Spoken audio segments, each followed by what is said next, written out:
Que lo que mi gente, my name is Dan River, and in today's video I want to talk a little bit about music, but first I'm gonna show you the struggle that I have to go through every single time I want to play my guitar. If I ever get the opportunity to build another van, one thing that I'll definitely change is not having anything tied down. Right now I have my emergency food. Let me show you. So I have my emergency food down here, this white bucket. I have emergency water up here, and then I have my guitar back here. And then this is just a microphone stand. When it's tied down, it's not a problem, but I always have to get my guitar, which means that this is the process. I take this, I pull a little lever, I pull this here, I do this, I do that, I do beady beam, bada bam, bada boom, there, then gotta take this out, then I gotta lift this up, careful not to hit anything else, and then it's free. That's a hassle. And then I have to put it back every single time. So if I ever get an opportunity, I'll definitely make a space for this and this. I wanted to talk a little bit about guitar. Oh, sorry there. I just wanted to talk a little bit about guitar and my music journey. Actually, let me change the camera angle because it's not working for me. Now, I'm never gonna get used to this heat inside my van without no fans. I'm so grateful that I have 1, 2, 3 fans, because if it wasn't because of those, I would die. But back to the topic. I started playing guitar because my cousin started playing guitar. This cousin, I used to go to his house all the time during the summer. I lived about 3 hours away, so I couldn't see him all the time.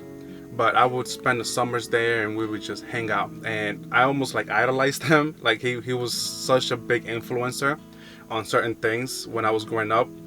Something like video games. There was a certain video game that he played, so I started playing it. I also started listening to Linkin Park because of him. I never even liked rock in my life. But once he started listening to it, I started listening to it. Then he picked up the guitar, so I picked up the guitar. And I just fell in love with it. That was in 7th grade, so let me see. So it was like 12, around there, and I fell in love with it. I started attending church soon after, and I fell in love with the band, and I immediately wanted to jump in. I had no experience with playing with people or ear. Everything that I learned was just through YouTube and tutorials, so they told me to hit this note and I would hit it, and then eventually play whatever they told me to play.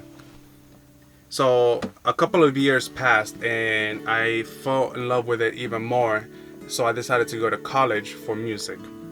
There I spent 4 years, and it was such a hard major.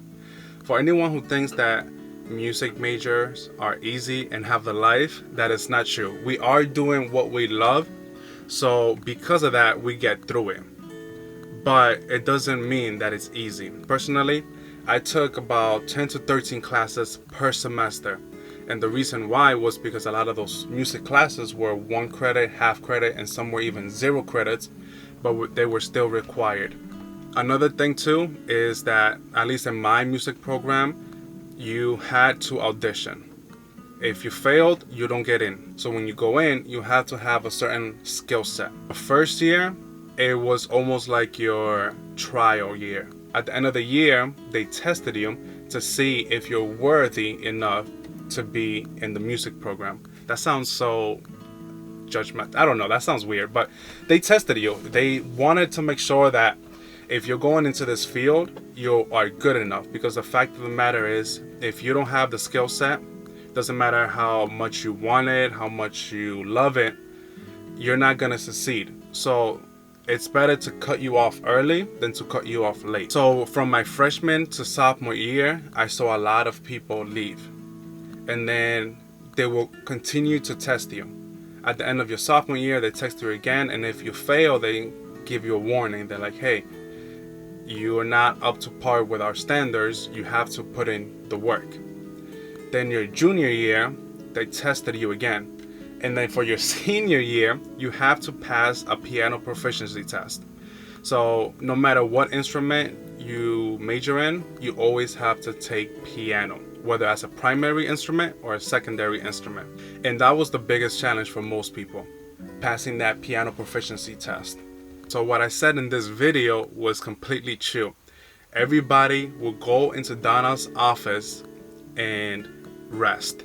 Like, that was our refuge. She didn't even have to say anything. Her presence alone is just peaceful. It was extremely hard. All the practice hours plus your gen eds, and it was just tough. But oh man, was it so worth it. Every music major's goal is to get a job after graduation. But the reality is that in this era that we're living now, it's extremely hard to get a job after college. It's all about your network and your skill set. If you graduate with very little in either of those areas, you're going to struggle in life. I went back to my home state.